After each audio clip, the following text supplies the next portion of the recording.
আজকে আমরা এই সমীকরণটা সমাধান করব। আমরা জানি যে সরল দোলকগতির সমীকরণ হচ্ছে y সমান a sin ওমেগা টি। তাহলে এখানে এই 5টা কিন্তু বিস্তার নয়, এখান থেকে আমাদেরকে বিস্তার বার করতে হবে। আমরা কি জানি সরল দোলকগতির সমীকরণ হচ্ছে y সমান a sin ওমেগা টি, তখন এটা হচ্ছে বিস্তার। তো এটাকে দেখো খুব সহজেই আমরা বার করে ফেলতে পারবো। এখানে কত আছে, সাইনের আগে কিছু নেই মানে 1 আছে, এখানে √3 আছে।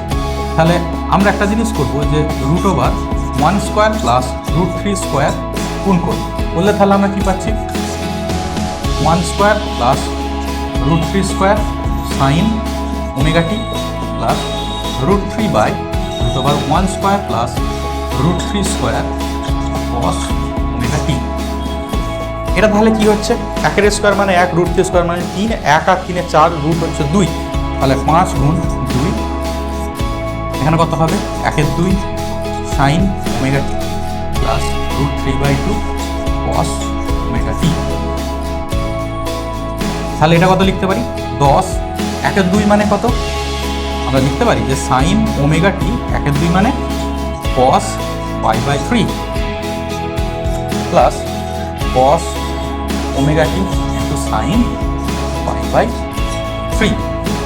তাহলে সব মিলিয়ে আমরা কি পাচ্ছি sine A cos B plus কসে সাইন বি, তাহলে 10 সাইন ওমেগা টি প্লাস π/3। এবারে দেখো এই সমীকরণটার অনুরূপ, তাই বলতে পারি বিস্তার সমান 10। আশা করছি তোমরা অঙ্কটা বুঝতে